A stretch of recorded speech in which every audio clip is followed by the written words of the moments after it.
প্রিয় শিক্ষার্থী বন্ধুরা, আসসালামু আলাইকুম। স্বাগতম জানাচ্ছি বাংলাদেশ শিক্ষা বার্তার নতুন একটি ভিডিওতে।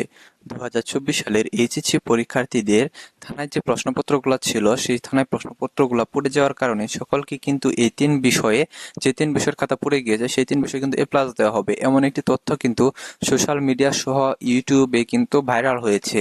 তো আমি কালকে দেখলাম যে সোশ্যাল মিডিয়াতে বিভিন্ন গ্রুপে এবং ইউটিউবেও দেখলাম অনেকে এটা নিয়ে কিন্তু ভিডিও আপলোড করেছে। আসলে তোমাদের এই কথাটি কতটুকু সত্য সেই বিষয়টি আজকে তোমাদের কাছে উপস্থাপন করবো, পাশাপাশি তোমাদের যুক্তি এবং প্রমাণ দিয়ে দেখাবো। কাজেই তোমরা যারা ভিডিওটি দেখতেছো প্রথম থেকে শেষ পর্যন্ত দেখতে থাকো। তো তোমাদের কি সত্যি কি এইচএসসি পরীক্ষায় যেসব খাতা পুড়ে গেছে সেই সকল বিষয় কি তোমাদের সকলকে সত্যি কি তোমাদের A+ দেওয়া হচ্ছে নাকি, সেই বিষয়টি আজকের ভিডিওতে পুরোপুরি বিস্তারিত থাকবে। তো তোমরা যারা আমাদের ভিডিওটি দেখতেছো প্রথম থেকে শেষ পর্যন্ত দেখতে থাকো এবং আমাদের চ্যানেলটি যারা এখনো সাবস্ক্রাইব করো না, শিক্ষা সম্পর্কিত সকল তথ্য এবং তোমাদের এইচএসসি পরীক্ষার রেজাল্টের সকল আপডেট, পাশাপাশি অনার্সে ভর্তি এবং ইউনিভার্সিটি ভর্তির সকল তথ্য আমাদের চ্যানেল পেয়ে যাবা। কাজে শিক্ষা সম্পর্কিত সকল তথ্য সবার আগে পেতে আমাদের চ্যানেলটি সাবস্ক্রাইব করে পাশে থাকা বেল আইকনটি বাজিয়ে দাও। আর যারা অলরেডি সাবস্ক্রাইব করেছো তাদেরকে অসংখ্য ধন্যবাদ।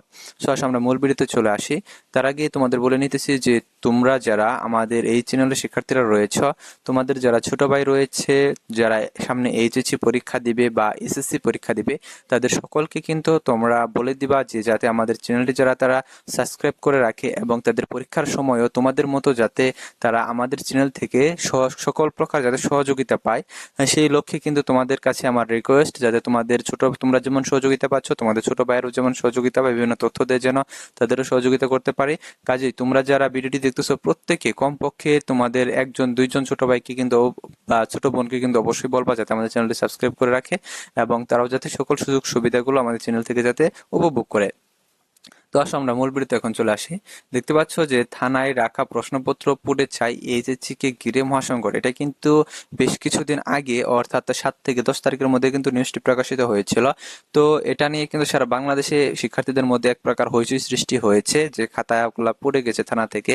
তো এখন বিষয় হচ্ছে তোমাদের যে সাবজেক্ট ম্যাপিং করে রেজাল্ট প্রকাশ করা হবে, সেখানে তোমাদের এই উত্তরপত্রগুলা তোমাদের কিভাবে দেখা হবে বা এই উত্তরপত্রগুলোতে রেজাল্ট কিভাবে আসবে, এটা নিয়ে কিন্তু অনেকের প্রশ্ন। বিগত কয়েকদিন যাবত কিন্তু দেখতেছে যে আমাদের প্রত্যেকটা ভিডিওর কমেন্টে কিন্তু এরকম প্রশ্ন আসতেছে। কাজে এরকম প্রশ্নের আলোকে কিন্তু ভিডিওটি তৈরি করা। আবার কিন্তু দেখা গেছে যে তোমাদের আরেকটা বিষয় দেখলাম যে তোমাদের সোশ্যাল মিডিয়াতে এবং ইউটিউবে কিন্তু একটি নিউজ দেখা যাচ্ছে যে ভাইরাল হচ্ছে যে তোমাদের যে সাবজেক্ট গুলো পড়ে গেছে, অর্থাৎ 3টা সাবজেক্ট, সেই সাবজেক্টগুলোতে তোমাদের A+ দেওয়া হবে সকলকে। তো এখন বিষয় হচ্ছে যে এক প্রকার লোক বা এক প্রকার মহল কিন্তু তোমাদের এইচএসসি শিক্ষার্থীদের কিন্তু ফেক নিউজ দিয়ে কিন্তু তাদের কিন্তু দেখা যায় যে আশাহত করে, অর্থাৎ তাদেরকে সত্য তথ্য না দিয়ে মিথ্যা গুজব তথ্য দিয়ে কিন্তু তাদেরকে বিভ্রান্ত করে। কাজেই তোমাদের সঠিক তথ্যটা দেওয়া কিন্তু আমাদের দায়িত্বের মধ্যে পড়ে। কাজে তোমাদের সঠিক তথ্যটা দিয়ে দিচ্ছি যাতে তোমরা ওইরকম ভুল তথ্যে বা তোমরা যাতে ফেসিবাদে যাতে না পড়ো, সেই বিষয়টি লক্ষ্য রাখতে হবে তোমাদের। এখন দেখো, তোমরা এখানে দেখতে পাচ্ছ যে যেহেতু তোমাদের পরীক্ষার খাতাগুলো পুড়ে যাওয়া নিয়ে একটি নিউজ প্রকাশ করেছিল, এটি কিন্তু জাগো নিউজ 24-এ প্রকাশ করেছিল যে এ পর্যন্ত 18টি থানায় রাখা প্রশ্ন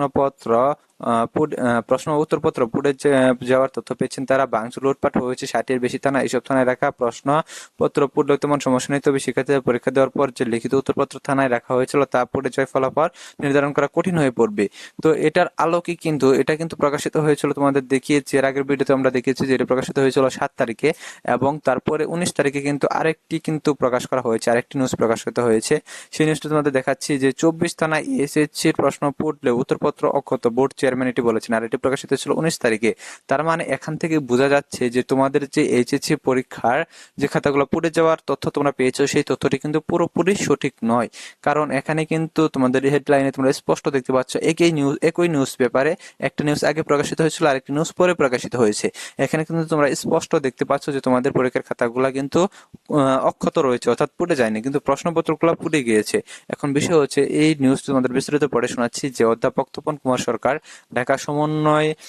ঢাকা বোর্ডের চেয়ারম্যান এবং তোমাদের পরীক্ষার যে সমন্বয় কমিটি রয়েছে সেটির কিন্তু সভাপতি, তিনি আসলে কি বলেছেন এই বিষয়ে সেটা কিন্তু আমাদের এখন দেখতে হবে। সো আসো আমরা বিষয়টি বিস্তারিত আমরা এখন পড়ে নিই। তো দেখতে পাচ্ছ এখানে বলেছে যে ছাত্র জনতার আন্দোলন চলাকালে দেশের বিভিন্ন থানায় অগ্নিসংযোগের ঘটনা ঘটে। থানার মালখানায় রাখা এইচএসসি ও সমমান পরীক্ষার প্রশ্ন ও উত্তরপত্র পুড়ে যাওয়ার খবর পাওয়া যায়। ঠিক কতগুলো থানায় পরীক্ষার অতি গোপনীয় জিনিসপত্র পুড়ে গিয়েছে বা ক্ষতিগ্রস্ত হয়েছে তা জানা তে সব বোর্ডকে কিন্তু নির্দেশনা দেওয়া হয়েছিল। সবুজ চিঠি দেন আন্তঃশিক্ষা বোর্ড সমন্বয় কমিটির সভাপতি তপন কুমার সরকার। আন্তঃশিক্ষা বোর্ড সমন্বয় কমিটির কাছে সব বোর্ড থেকে তথ্য জানানো হয়েছে, তাতে 24টি থানায় থাকা প্রশ্নপত্র পড়ে বশীভূত হয়েছে বলে নিশ্চিত হওয়া গেছে। তবে উত্তরপত্র অক্ষত রয়েছে বলে দাবি করেছেন আন্তঃশিক্ষা বোর্ড সমন্বয় কমিটির সভাপতি ও ঢাকা মাধ্যমিক ও উচ্চ মাধ্যমিক শিক্ষা বোর্ডের চেয়ারম্যান অধ্যাপক তপন কুমার সরকার। অর্থাৎ তোমাদের পরীক্ষার কিন্তু যে উত্তরপত্রগুলো ছিল সেগুলো কিন্তু সংরক্ষিত রয়েছে, কাজেই এখানে তোমাদের ঘাবড়ানোর কিছু নেই। আর তোমাদের যে নিউজটা প্রকাশিত হয়েছে যে তোমাদের এইচএসসি পরীক্ষায় যেসব খাতাগুলো পড়ে গিয়েছে 3 বিষয়ের, সেই খাতাগুলো তোমাদের GPA 5 বা A+ দেওয়া হচ্ছে, এই নিউজটা কিন্তু তোমাদের একদম ভুয়া। তোমরা সোশ্যাল মিডিয়াতে বা ইউটিউবে যারা রয়েছ তারা এইসব দেখা যাচ্ছে যে ভুয়া নিউজে তোমরা কান দিও না। এগুলা কিন্তু দেখা যাচ্ছে যে এক প্রকার তোমাদের কিন্তু অশান্তির সৃষ্টি করবে, কারণ এক সময় তোমরা এইসব নিউজ শুনে তোমরা মনে মনে খুশি হবা যে যাই হোক আমাদের একটা ভালো রেজাল্ট চলে আসবে বা আমাদের দুশ্চিন্তা দূর হয়ে গেছে। তো আবার তোমরা যখন জানতে পারবা যে না এগুলো আসলে ফেক, এগুলা তোমাদের এক প্রকার গুজব, তখন কিন্তু দেখা যাবে যে তোমাদের মধ্যে কিন্তু খারাপ অবস্থার সৃষ্টি হবে। আর আরেকটি বিষয় হচ্ছে যে তোমাদের এইচএসসি পরীক্ষার যে সাবজেক্ট ম্যাপিং এ করা হবে সেটি নিয়ে একটু কথা বলি। সেটি হচ্ছে যে এর আগের ভিডিওতেও কিন্তু অনেক কথা বলেছি এবং তোমাদের প্রমাণগুলো দেখিয়ে দিয়েছি। এখানেও দেখতে পাচ্ছ যে তোমাদের 26 তারিখে যে নিউজটি প্রকাশিত হয়েছে, সরি 26 তারিখ না, তোমাদের 20 তারিখের নিউজটি প্রকাশিত হয়েছিল। তোমাদের এখানে বলা আছে যে এইচএস এর ফল সাবজেক্ট ম্যাপিং এ প্রক্রিয়া ঠিক করবে বিশেষ কমিটি। এখন বিষয় হচ্ছে যে এটি সাবজেক্ট ম্যাপিং করা হবে, কিন্তু কি পদ্ধতিতে করা হবে সেটা কিন্তু তোমাদের যে বিশেষ কমিটি যে গঠন করা হয়েছে শিক্ষা মন্ত্রণালয় থেকে, একটি বিশেষ কমিটি বা শিক্ষা বোর্ড থেকে শিক্ষা আন্তঃশিক্ষা বোর্ড সমন্বয় কমিটি রয়েছে, সেখান থেকে কিন্তু একটি কমিটি গঠন করা দেওয়া হয়েছে। যেমন কমিটি গঠন করে দেওয়া হয়েছিল তোমাদের 2020 সালে বা 21 সালে 22 সালে যখন তোমাদের অটো প্রমোশন দেওয়া হয়েছিল এইচএসসি পরীক্ষার্থীদের, তখনও কিন্তু এরকম অটো পাশের একটা কমিটি গঠন করে দেওয়া হয়েছিল। তারা যেভাবে সিদ্ধান্ত জানিয়েছে সেটাই কিন্তু শিক্ষা মন্ত্রণালয় থেকে মেনে নেওয়া হয়েছে এবং সেভাবে রেজাল্ট প্রকাশ করা হয়েছে। এখন বিষয় হচ্ছে ইতিমধ্যে কিন্তু তোমরা অনেক প্রকার কথা শুনেছ, নিউজে দেখেছো যে তোমাদের সাবজেক্ট ম্যাপিংটা কিভাবে করা হচ্ছে। তো আবুল বাশার এক কথা বলেছেন, অধ্যাপক তপন কুমার সরকার এক কথা বলেছেন, কিন্তু তাদের মূল কথা একটাই ছিল যে তোমাদের এইচএসসি পরীক্ষার্থীদের যাতে সর্বোচ্চ সুবিধাটা দেওয়া হয়, সর্বোচ্চ রেজাল্টটা যাতে আসে সেজন্য কিন্তু তারা চেষ্টা করবে। আর তাদের যে কথাগুলো তারা বলেছে সেখান থেকে কিন্তু দেখা গেছে যে তোমাদের পরীক্ষা নিয়ন্ত্রক আবুল বাশার যেটি বলেছেন, প্রফেসর আবুল বাশার, তার কথা মতো কিন্তু স্পষ্টভাবে বোঝা যায় যে তোমরা শিক্ষার্থীরা কিন্তু সকল বিষয়ে কিন্তু পাশ করবা, কারণ যেখানে যে পরীক্ষায় তোমাদের সর্বোচ্চ রেজাল্ট হয়েছে সেই সাবজেক্টে কিন্তু সেই রেজাল্টটাই দেওয়া হবে। অর্থাৎ তোমরা যদি এইচএসসি তে 2টা সাবজেক্টে যদি তোমাদের ফেল আসে বা তোমরা কম রেজাল্ট পাও, তাহলে তোমাদের এসএসসি থেকে তোমাদের রেজাল্ট দেওয়া হবে, তোমাদের জেএসসি থেকে রেজাল্ট দেওয়া হবে।